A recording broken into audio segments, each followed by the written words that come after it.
Bueno, pasamos al tema de zonas de trabajo de un transistor bipolar cuyo índice está compuesto de 4 puntos. El primero de ellos, el transistor en zona activa; el segundo de ellos, el transistor en zona de saturación; posteriormente estudiaremos el transistor en zona de corte y terminaremos con una analogía de funcionamiento del transistor con una compuerta y una tubería. Comenzamos pues por el punto 1, transistor en zona activa.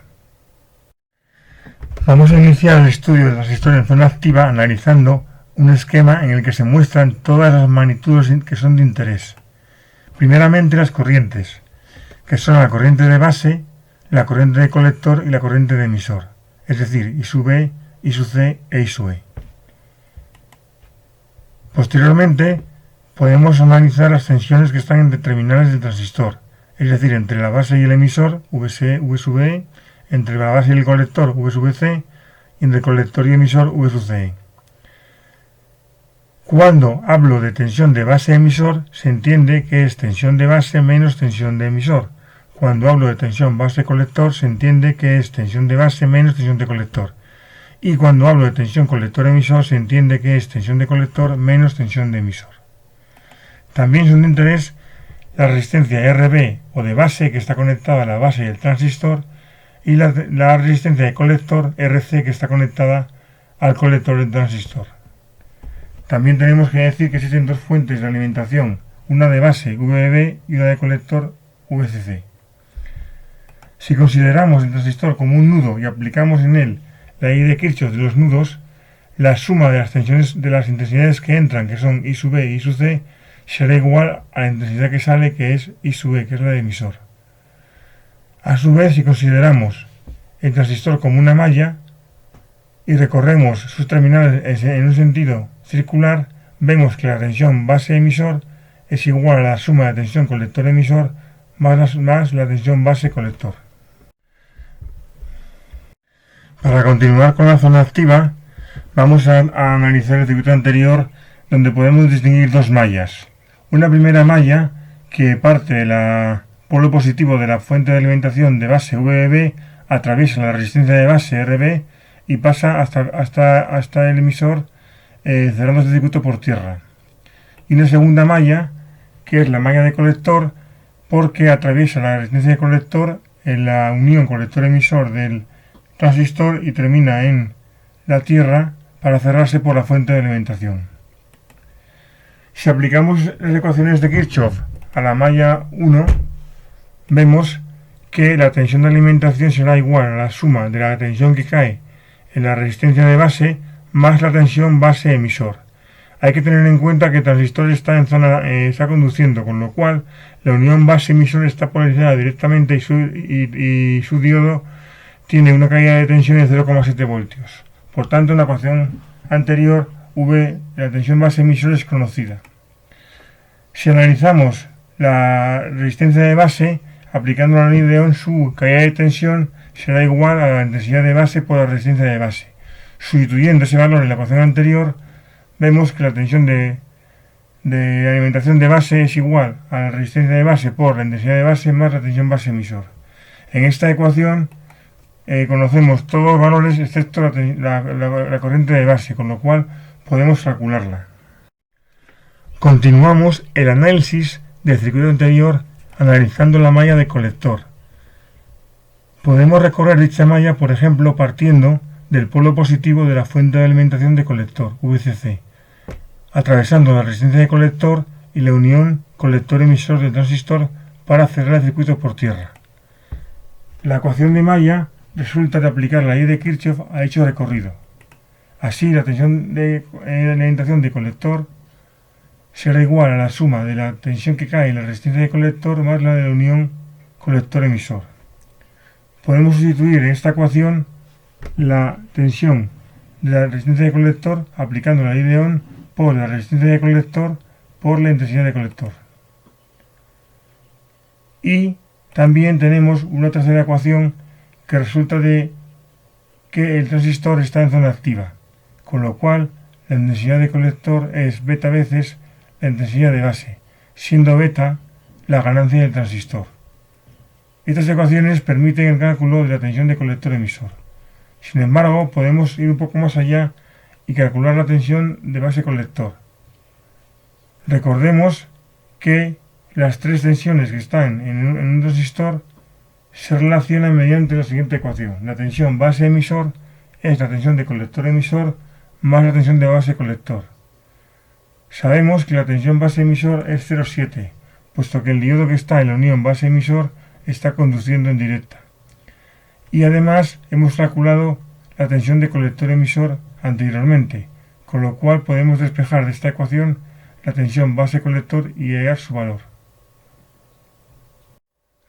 Para terminar de estudiar la zona activa, vamos a ver las condiciones que debe cumplir un transistor para que se encuentre en dicha zona. Primeramente, observaremos la corriente de colector.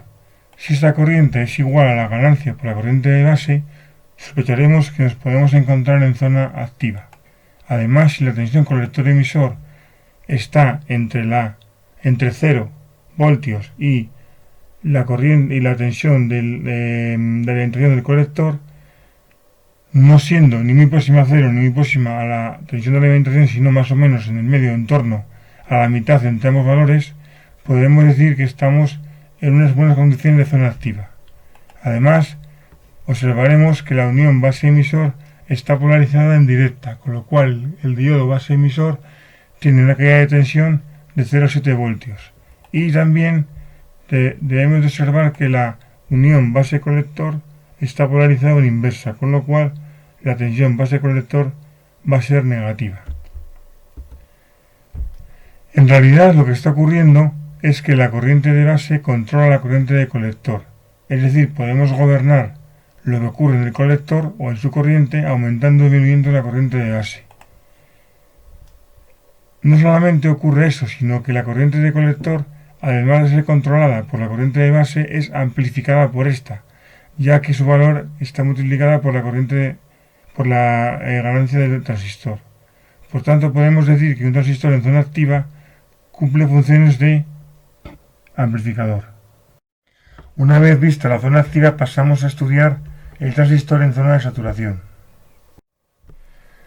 Vamos a analizar la zona de saturación, para lo cual veremos las condiciones de saturación. Primeramente, la corriente colector. Si vemos que la corriente de colector es menor que la ganancia por la corriente de base, podemos empezar a sospechar que estamos en saturación. Además, si la tensión colector-emisor es próxima a 0, no exactamente 0, sino próxima, también podemos decir que estamos en condiciones de saturación.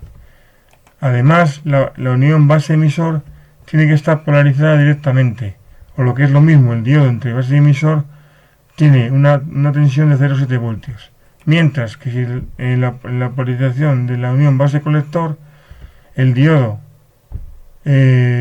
base-colector tiene una tensión de 0,5 voltios porque también está polarizado en directa. Si analizamos qué es lo que ocurre cuando estamos en saturación, es equivalente a que entre colector y emisor exista un cortocircuito. Es decir, es como si se permitiera el paso de corriente entre colector y emisor. En esas condiciones de saturación, la corriente de base no influye en la corriente de colector. Es decir, puedo calcular la corriente de base y la corriente de colector de manera independiente. Pasamos ahora a analizar el circuito análogo al de la zona activa. Tenemos dos mallas, sin embargo, al contrario que en la zona activa, ahora la malla 1 no influye en la malla 2, debido a que no es igual la intensidad de colector a la ganancia por la intensidad de base, sino que es menor. Si planteamos la malla 1 saliendo del polo positivo de la tensión o de la fuente de alimentación de la base VB, pasando por la resistencia de base y por la unión base-emisor para cerrar el circuito por tierra, y aplicamos a ese recorrido la ley de Kirchhoff, se cumple que la fuente de alimentación o tensión de alimentación VB es igual a la tensión que cae en la resistencia de base más la tensión de la unión base-emisor. Recordar que la unión base-emisor tiene una tensión de 0,7 voltios, puesto que está polarizada en directa el diodo que está en dicha unión. Si sustituimos en la ecuación anterior que la tensión que cae en la resistencia RB es esa resistencia por intensidad de base en virtud de la I de Ohm, obtenemos la siguiente ecuación, que la tensión de alimentación de la base, VB, es igual al producto de la resistencia de base por intensidad de base más la tensión base emisor. En esas condiciones podemos calcular la intensidad de base. Bien, si analizamos ahora la malla 2, es análoga a la de la zona activa, con lo cual su análisis es el mismo. Planteamos las leyes de Kirchhoff y vemos que las ecuaciones son iguales. Sin embargo, la condición de saturación no es la misma, ya que en este caso la condición de saturación es que la tensión colector-emisor es aproximadamente 0 voltios. Tomaremos 200 milivoltios. Con estas condiciones podemos calcular la corriente de colector. Además, si nos planteamos calcular la tensión base-colector, tenemos que plantearnos la relación entre las tensiones entre los terminales del transistor, que era que la tensión base-emisor es la suma de la tensión colector-emisor más la de base-colector. Si tenemos en cuenta que la tensión base-emisor es 0,7 voltios, puesto que el diodo que se encuentra en ella está polarización directa y que la tensión colector-emisor es dato, por la condición de saturación podemos despejar la tensión base-colector. Pasamos ahora a estudiar el transistor en zona de corte. Pasamos a estudiar la zona de corte a través de las condiciones que tienen que cumplirse para que se dé esta situación. En primer lugar, la corriente de colector es cero, no hay corriente de colector. La tensión emisor-colector va a ser próxima a la fuente de alimentación, no va a ser exactamente igual, pero próxima. La polarización base-emisor es inversa y la polarización unión base-colector también es inversa. El circuito equivalente entre colector y emisor es un circuito abierto. No hay corriente de base al estar polarizada la unión base-emisor en inversa. A continuación vamos a explicar el funcionamiento del transistor con una analogía de este con una compuerta de agua. La analogía de la compuerta sería una compuerta que separa dos tuberías, una de colector y otra de emisor. Y esta compuerta se abriría o se regularía con la fuerza aplicada por la tubería de base. Es decir, por la corriente de base sería la fuerza con la que empujo la compuerta. Existen tres posibilidades, según las zonas del transistor. Una analogía para el corte, otra para la zona activa y otra para la saturación. Vamos a ir viéndolas una por una. En primer lugar tenemos el transistor en zona de corte. En este caso, la compuerta no permite el paso de flujo de agua entre colector y emisor, debido a que no hay fuerza aplicada por la base, es decir, no hay corriente de base. Por tanto, se puede decir que entre colector y emisor no circula corriente y tampoco la hay por la base, con lo cual se dice que entre colector y emisor existe un circuito abierto. Vemos el esquema de la zona de corte donde la corriente de base no existe y no hay conexión entre el colector y el emisor. Si poco a poco voy empujando la compuerta de manera que la muevo hacia arriba, permito el paso de corriente o de flujo entre colector y emisor. La fuerza con la que yo empujo la compuerta se puede asimilar a la corriente de base y por tanto yo puedo controlar la corriente entre colector y emisor según empuje más o menos la compuerta o según tenga más o menos corriente de base. El circuito equivalente es el que ves en la figura. Veis que hay dos circuitos aparentemente independientes, uno de corriente de base y otro de corriente de colector.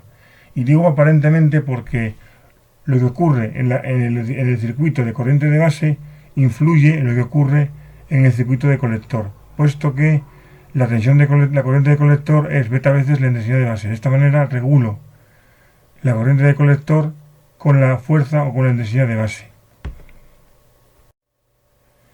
Por último, si yo empujase la compuerta con una fuerza o con una intensidad de base que consiguiese abrir todo el torrente de flujo entre colector y emisor, llegará un momento que por mucho que yo empuje la compuerta la corriente no va a variar, es decir, la corriente de colector será la máxima entre colector y emisor independientemente de la corriente de base, puesto que la compuerta está abierta a su máximo.